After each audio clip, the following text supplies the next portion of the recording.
बिस्मिल्लाहिर्रहमानिर्रहीम।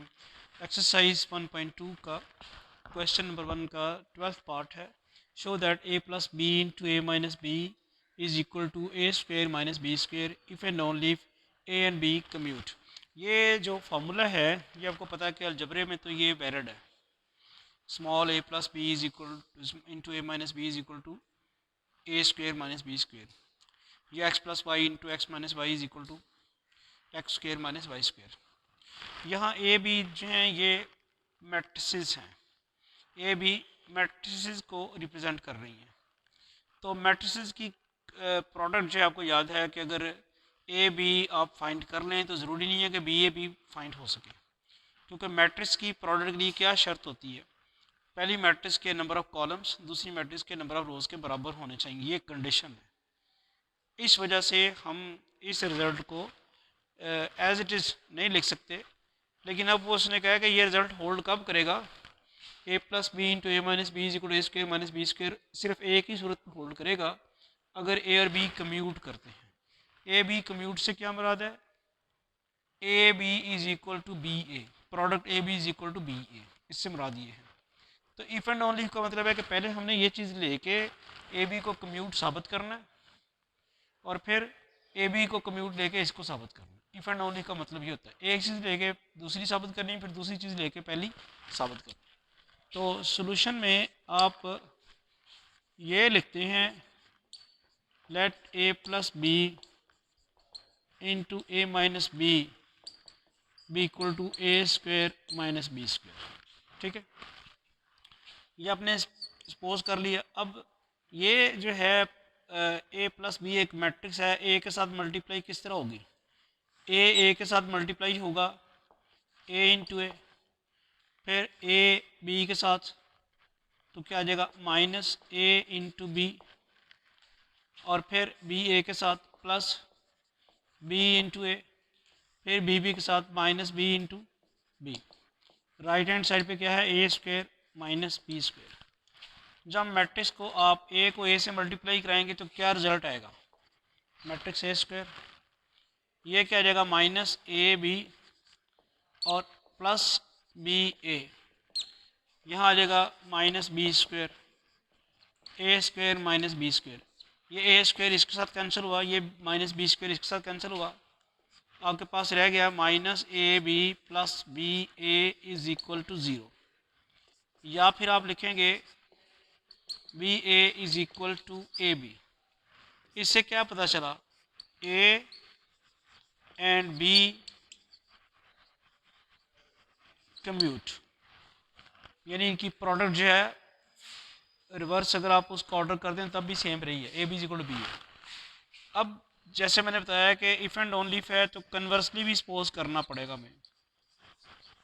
Conversely let A and B commute, अगर ये कम्यूट करते हैं तो क्या होगा, A B is equal to B A के इक्वल होगा, या B A is equal to A B. इसको आप वही फिर अब काम करते हैं, साबित हमने फिर अब ये करना था ए प्लस बी। अब ये कंसिडर करते हैं हम ज़रा, तो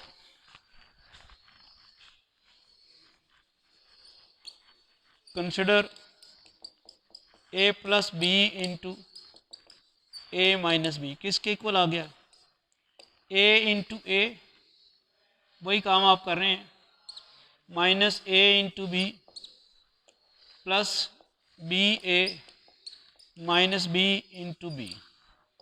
ये ए इंटू ए स्क्वेयर हो गया, ए बी की जगह मैं लिख दूं बी ए, और यहाँ भी बी ए माइनस बी स्क्वेयर, ये मैंने लिख दिया है क्योंकि आपने वहाँ कहा है कि वो कम्यूट करते हैं, तो ए बी किसके इक्वल है, बी ए के, कम्यूट करने की वजह से। तो आप देखते हैं कि माइनस बी ए और प्लस बी ए आपस में कैंसिल हो जाएंगे, तो आपके पास क्या रह जाएगा, ए स्क्वेयर माइनस बी स्क्वेयर। तो रिजल्ट हमने प्रूव कर दिया। इफ़ एंड ओनली पहली चीज़ लेके दूसरी साबित की है और दूसरी लेके पहली साबित की है। नेक्स्ट क्वेश्चन नंबर 1 का 14th पार्ट है। Show that if A is a symmetric non singular matrix then A inverse is also symmetric. ये ए सिमेट्रिक है तो ए की ट्रांसपोज लें तो ए आएगा, नॉन सिंगुलर है तो ए इनवर्स एग्जिस्ट करेगी। नॉन सिंगुलर से क्या मरद होती है? ऐसी मैट्रिक्स जिसकी इनवर्स एग्जिस्ट करती है। हमने साबित क्या करना है? ए inverse is also symmetric, A inverse को सिमेट्रिक साबित करना। तो नॉन सिंगुलर क्या है कि उसने हमें बता दिया है कि ए इनवर्स एग्जिस्ट करती है। अगर हमें ये यकीन ना होता कि ए इनवर्स एग्जिस्ट करती है तो फिर उसकी सिमेट्रिसिटी चेक करने का हमें पता ही नहीं था, कर ही नहीं सकते थे। लिहाजा इसकी सिमेट्रिसिटी चेक करने के लिए हमें क्या चीज़ कंसिडर करनी है, बताएं ज़रा। सिमेट्रिक मैट्रिक्स क्या होती है? जिसको भी आपने, जिस मैट्रिक्स को भी सिमेट्रिक साबित करना है, सिर्फ आपने उसकी ट्रांसपोज लेके देखनी है कि वो वापस आ रही है कि नहीं आ रही। तो ए इनवर्स को सिमेट्रिक साबित करने के लिए आपने इसकी ट्रांसपोज ली, एक रिज़ल्ट हमारे पास मौजूद है। ए इनवर्स की ट्रांसपोज लें या ए ट्रांसपोज की इनवर्स लें, एक ही बात है। अब ए ट्रांसपोज जो है वो ए के बराबर आएगी। वजह क्या है कि ए सिमेट्रिक है, इसलिए ए ट्रांसपोज ए के इक्वल होगी। तो हुआ ये कि ए इनवर्स की ट्रांसपोज ली तो दोबारा ए इनवर्स आ गई। तो ए इनवर्स फिर क्या है?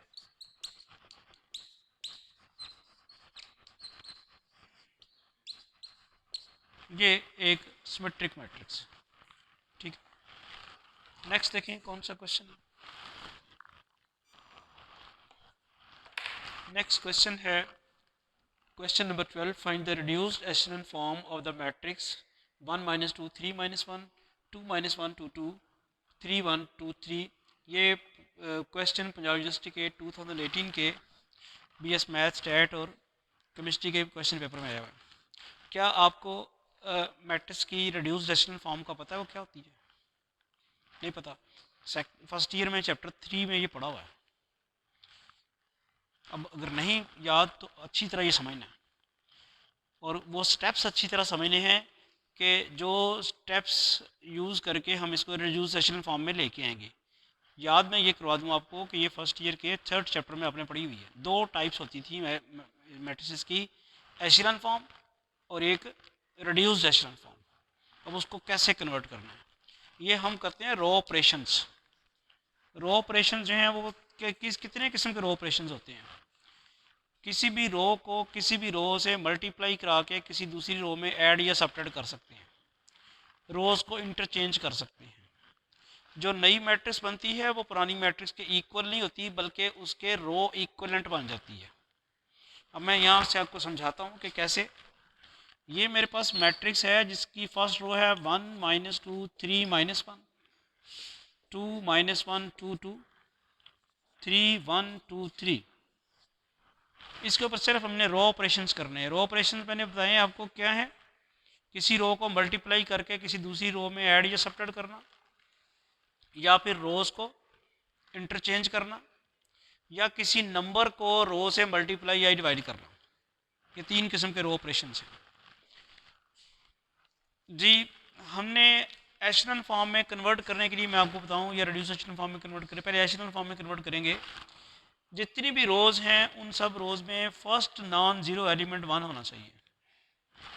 यानी ये अगर मैं फर्स्ट रो ये वाली कंसिडर करूं तो इसमें नॉन ज़ीरो एलिमेंट ये भी नॉन ज़ीरो, ये भी नॉन ज़ीरो, इनसे मुझे गर्ज नहीं है। इस रो में सबसे पहला एलिमेंट ये आ रहा है और वो नॉन ज़ीरो है और वो 1 होना चाहिए, तो लकीली है। अगली रो में भी पहला नॉन ज़ीरो एलिमेंट क्या होना चाहिए? 1, तो वो नहीं है। अगली में भी पहला नॉन ज़ीरो एलिमेंट 1 होना चाहिए, वो नहीं है। एक तो ये बात। दूसरी बात ये थी कि जो पहली रो आई है इसमें जो फर्स्ट नॉन ज़ीरो एलिमेंट 1 आया है, उसके बाद वाली जो रो आएगी वहाँ जो फर्स्ट नॉन ज़ीरो एलिमेंट 1 आएगा उससे पहले कम से कम एक ज़ीरो होना चाहिए।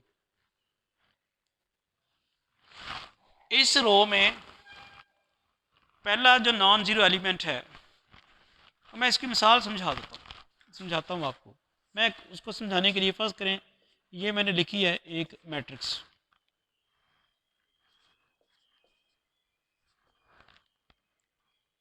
पहली रो में पहला नॉन ज़ीरो एलिमेंट 1 है। दूसरी रो में पहला नॉन जीरो एलिमेंट 1 नहीं था, चले फर्ज करें ये 1 है। अब पहली रो में नॉन जीरो एलिमेंट से पहले ज़ीरो कोई नहीं है, दूसरी रो में कम से कम एक ज़ीरो होना चाहिए। जितने इस नॉन जीरो एलिमेंट से पहले ज़ीरो आ रहे हैं ना, उनसे एक ज़्यादा यहाँ आना चाहिए। इस फर्स्ट रो में फर्स्ट नॉन जीरो एलिमेंट 1 है, लेकिन उससे पहले कोई ज़ीरो नहीं है। दूसरी रो में फर्स्ट नॉन जीरो एलिमेंट 1 आ गया, तो चूंकि यहाँ इससे पहले कोई ज़ीरो नहीं था, तो यहाँ एक ज़ीरो कम से कम ज़रूर होना चाहिए। ठीक है, इसी तरह ये तीसरी रो जो है, इसमें फर्स्ट नॉन जीरो एलिमेंट 1 होना चाहिए, वो तो चले आ गया और ये ज़ीरो पे चले लिख लिया, लेकिन काम ख़राब है। इससे पहले वाली रो में फर्स्ट नॉन जीरो एलिमेंट 1 था, उससे पहले एक ज़ीरो है। इस रो में कम से कम दो ज़ीरो होने चाहिए, तो ये फिर ज़ीरो होना चाहिए, और फिर ये क्या होना चाहिए 1। समझ आ रही है? किसी भी रो में first non zero element should be 1, और उसके बाद वाली जो रो आएगी उसमें भी फर्स्ट नॉन जीरो एलिमेंट 1 होगा, लेकिन उसमें नंबर ऑफ़ ज़ीरोज़ पहले रो में जो 1 से पहले ज़ीरोज़ थे उनसे एक ज़्यादा होगा। अब मैं थोड़ा सा आपसे पूछ लेता हूँ, क्या 1 3 5 7 0 0 0 0 0 0 0 0 क्या ये एशेलन फॉर्म है? क्यों नहीं है? ठीक है, आप कह रहे हैं नहीं है। सेकंड रो में क्या वजह है जिसकी वजह से ये नहीं आप कह रहे हैं? तो वो तो मैंने तो ये नहीं कहा कि 1 ज़रूर हो, मैं तो कह रहा हूँ कि फर्स्ट नॉन ज़ीरो एलिमेंट 1 होना चाहिए। भाई अगर 1 नहीं है तो नॉन ज़ीरो एलिमेंट भी तो नहीं ना आया। क्या कह रहा था मैं? First non zero element should be 1। अगर नॉन ज़ीरो एलिमेंट होता तो 1 होना था, तो है ही नहीं, तो कंडीशन तो वायलेट नहीं की। अलबत्ता अगर मैं ये कह देता, यहाँ पे 3 लिख देता, फिर आप एतराज़ कर लेते। ठीक है, इसी तरह आपको कोई ऑब्जेक्शन नहीं होना चाहिए। भाई एतराज़ तो तब आना है, नॉन जीरो एलिमेंट आएगा तब एतराज़ आना है, वो तो आया ही नहीं, यहाँ भी नहीं आया, तो ये एशेलन फॉर्म है। चलें अब बनाते हैं इसको एशेलन फॉर्म। इसको एशेलन फॉर्म में कन्वर्ट करने के लिए, जैसे आपको पता चल रहा है कि ये 1 आ गया हुआ है फर्स्ट नॉन जीरो एलिमेंट, और इससे पहले कोई ज़ीरो नहीं है, तो नीचे जो 1 आएगा फर्स्ट नॉन जीरो एलिमेंट, उससे पहले कम से कम एक ज़ीरो होना ज़रूरी है। समझ आ गई?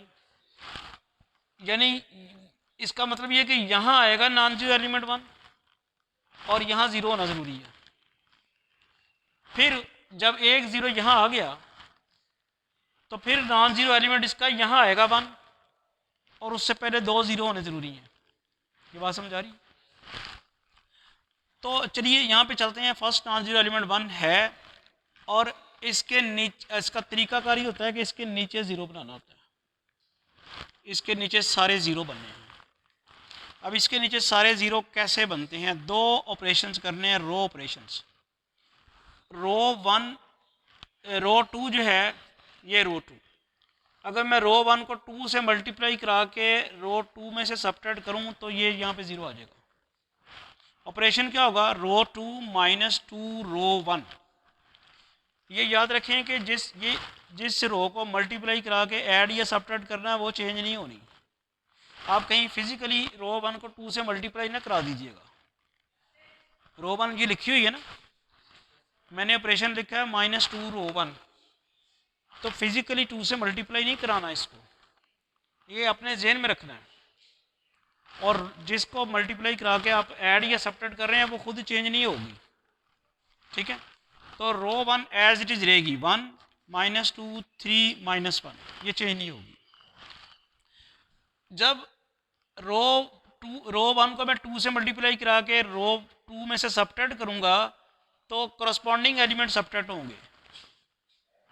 इसको मैं 2 से मल्टीप्लाई कराया तो 2 बन गया, मेरे जेन में बना हुआ है। 2 से मल्टीप्लाई कराया नहीं है मैंने, वहाँ पे उसको चेंज नहीं किया, मेरे जेन में है कि इसको मैंने 2 से मल्टीप्लाई कराया, 2 बन गया है, और 2 में से 2 सब्ट्रैक्ट हुआ तो क्या आ गया?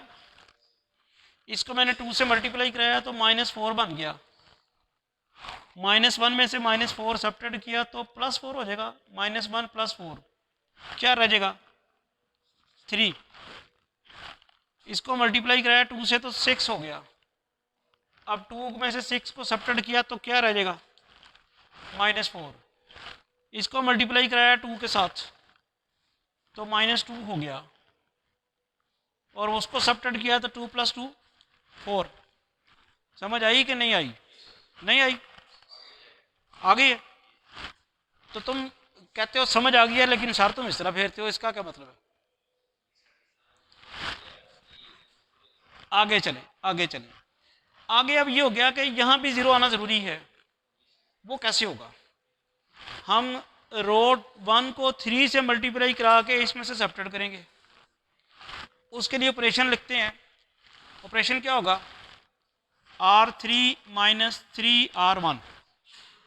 अब फिर देखें, R1 को मैंने 3 से मल्टीप्लाई कराना है अपने माइंड में बस। जैसे ही मैंने इसको 3 से मल्टीप्लाई कराया 3 बन गया हुआ है, और इस 3 में से उसको सब्ट्रैक्ट किया तो 0। इसको मैंने 3 से मल्टीप्लाई कराया, बन गया -6। 1 में से -6 सब्ट्रैक्ट किया तो वो +6 हो जाएगा। तो 1 + 6 क्या हो जाएगा 7। यहाँ आपको गड़बड़ तो नहीं हुई? ये चेक करें ज़रा यहाँ पे कहीं पे, ये ऑपरेशन करके ये जवाब सही आया हुआ है। इस ये वाला -4 किस तरह आएगा? हमने ऑपरेशन क्या किया हुआ है? -1 को 2 से मल्टीप्लाई कराया ना, -2 बन गया, फिर उसको सब्ट्रैक्ट किया तो वो प्लस हो जाएगा, वो +2 हो जाएगा।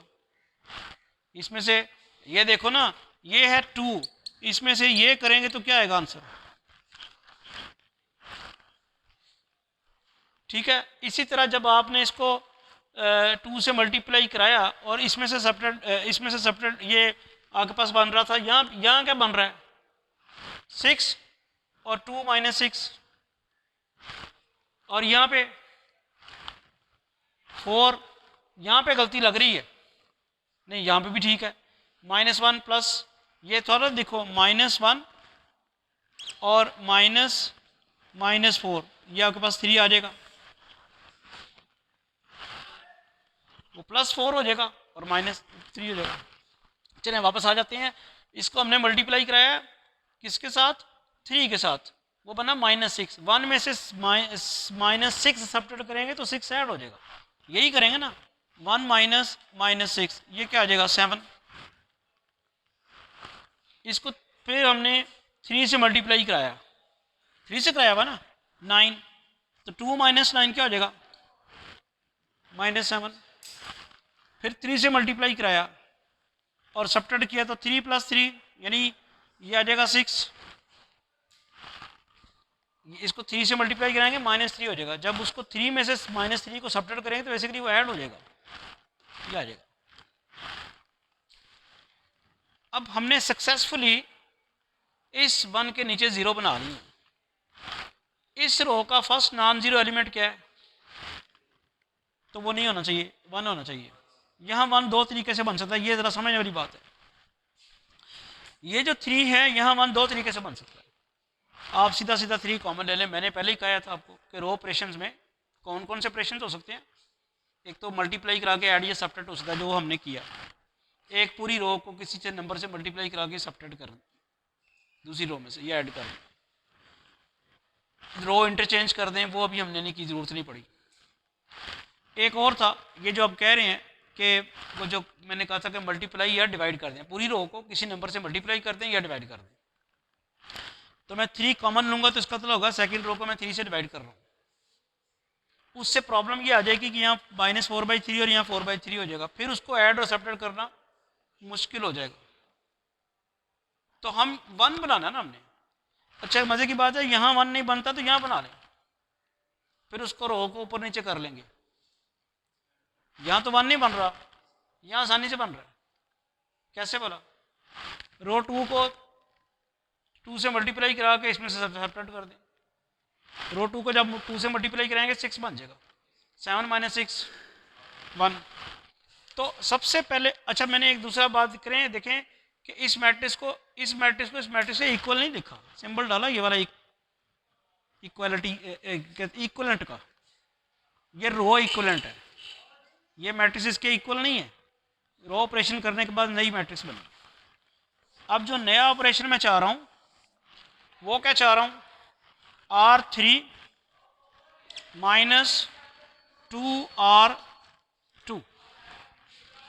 इस ऑपरेशन में R1 का तो कोई जिक्र नहीं है, R1 तो चेंज नहीं होगी, वो तो वैसे ही रहेगी 1 माइनस 2 3 माइनस 1। और मैंने कहा कि जिस रो को हम मल्टीप्लाई करा के ऐड या सब्ट्रैक्ट करते हैं वो भी चेंज नहीं होती, रो 2 भी चेंज नहीं होगी, वो रहेगी 0 3 माइनस 4 और 4। चेंज इसने होना है जिसमें से आपके जाके सब्ट्रैक्ट या ऐड करते हैं। इसको मैं 2 से मल्टीप्लाई कराऊँ 6 आ जाएगा, 7 माइनस 6 करूँगा तो क्या आ जाएगा 1, ये तो वैसे ही रहना ना। इसको मैं 2 से मल्टीप्लाई कराऊँ -8 हो जाएगा, उस -8 को जब मैं सब्ट्रैक्ट करूँगा इसमें से तो +8 हो जाएगा, तो यहाँ रह जाएगा 1। इसको मैं 2 से मल्टीप्लाई कराऊँ 8, 6 में से 8 सब्ट्रैक्ट करूँ तो -2। ठीक है शाबाश, यहाँ तक आपको पता चल गया। लाना मैंने 1 यहाँ पे था और वहाँ आ गया, तो रोज़ इंटरचेंज कर दें। रोज़ इंटरचेंज किस तरह करेंगे, ऑपरेशन क्या होगा, कौन कौन सी चेंज करनी है, रो 2 3, फर्स्ट रो चेंज नहीं होगी 1 माइनस 2, इनको इंटरचेंज करें 0 1 1 माइनस 2, 0 3 माइनस 4 4। ठीक है जी, नेक्स्ट क्या हो जाएगा,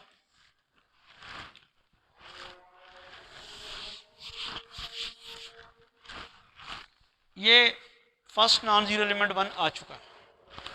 अब इसके नीचे ज़ीरो लाना ज़रूरी है, क्यों, क्योंकि इससे पहले एक ज़ीरो है, इससे पहले 2 ज़ीरो होने चाहिए, तो यहाँ ज़ीरो लाना चाहिए। तो हम चल कैसे रहे हैं, जहाँ 1 बनाना था वो पहले ही बना हुआ था, उसके नीचे 2 ज़ीरो बनाए, फिर यहाँ 1 बनाना है वो हमने बना लिया, इसके नीचे 0 बनाना है। क्या ऑपरेशन होगा, शाबाश, रो 3 माइनस 3 रो 2, रो 2 को 3 से मल्टीप्लाई करा के इसमें से सब्ट्रैक्ट करूँगा, रो 1 ऐसी रहेगी, इसको जब 3 से मल्टीप्लाई करा के इसमें सब्ट्रैक्ट करूँगा तो क्या आएगा, अच्छा रो 2 भी चेंज नहीं होनी है, 0 1 1 माइनस 2, और इसको 3 से मल्टीप्लाई करा के इसमें सब्ट्रैक्ट करूँ तो 0, 3 से मल्टीप्लाई करा के सब्ट्रैक्ट करूँ तो -7, 3 से मल्टीप्लाई करा के सब्ट्रैक्ट करूँ तो 10। शाबाश, ले जी 1 आ गया, यहाँ भी 1 आ गया, अब यहाँ 1 लाना है। अब आपके पास ऑप्शन कोई नहीं है -7 से डिवाइड किए बगैर, क्योंकि अगर आप फिर कोई रो ऑपरेशन करेंगे तो ये जो 0 आप बनाया हुआ है ये डिस्टर्ब हो जाएगा। अब आपने सिर्फ यही करना है, क्या करना है जी, -1/7 रो 3, रो 1 वैसी रहेगी 0 1 1 -2, 0 0 -7 से डिवाइड करेंगे तो 1 -10/7। ये आ गई है एशिलन फॉर्म। हर रो में फर्स्ट नॉन ज़ीरो एलिमेंट क्या है, 1 है। पहली रो में भी फर्स्ट नॉन ज़ीरो एलिमेंट 1 है, दूसरी रो में भी फर्स्ट नॉन ज़ीरो एलिमेंट 1 है, तीसरी रो में भी फर्स्ट नॉन ज़ीरो एलिमेंट 1 है। और अगली क्या कंडीशन थी, इस नॉन ज़ीरो एलिमेंट से नॉन ज़ीरो एलिमेंट 1 से पहले जितने ज़ीरो थे उनसे एक ज़्यादा ज़ीरो इससे पहले है। इस 1 से पहले कोई ज़ीरो था ही नहीं और इस 1 से पहले एक ज़ीरो आ गया, और अब जितने ज़ीरो इस 1 से पहले हैं उससे एक ज़्यादा नीचे वाले से हैं। एक ज़्यादा होना चाहिए, एक से ज़्यादा हो जाए तो कोई मसला नहीं है, कम से कम एक ज़्यादा होना चाहिए। ये तो आ गई एशेलन फॉर्म, इसे हम रिड्यूस एशेलन फॉर्म नहीं कहते, इसे हम कहते हैं एशेलन फॉर्म।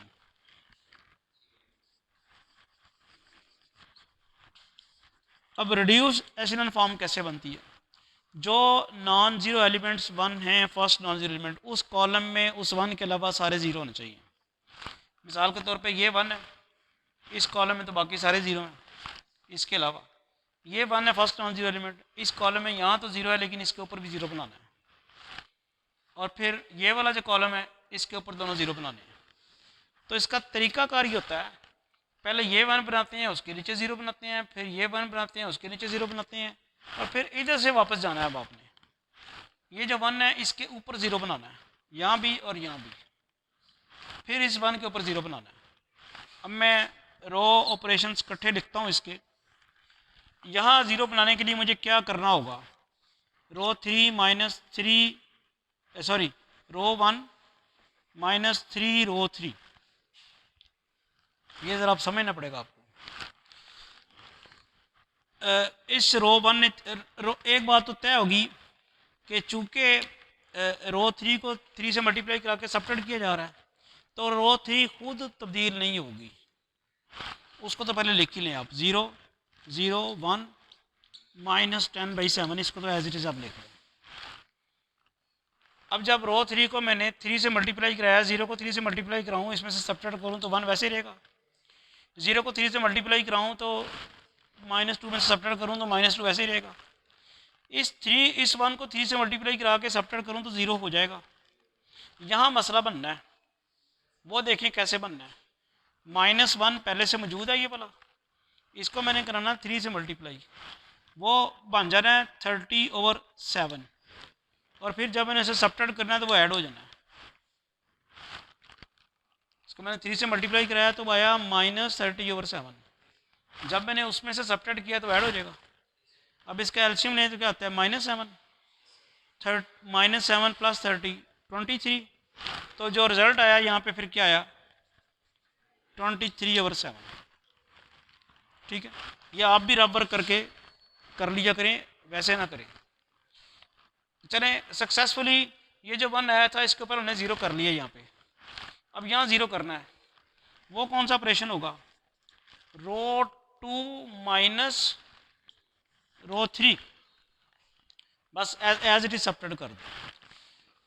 इस 0 में से 0 सबट्रैक्ट करेंगे तो 0 रहेगा, 1 में से 0 सबट्रैक्ट करेंगे तो 1 आएगा, 1 में से 1 सबट्रैक्ट करेंगे तो 0 आएगा। -2, ये -2 था, ये -10/7 करते हैं, -2 + 10/7, ये -14 + 10/7 क्या आता है, -4/, तो यहाँ क्या आ गया, -4/7। This is reduced echelon form. Thank you.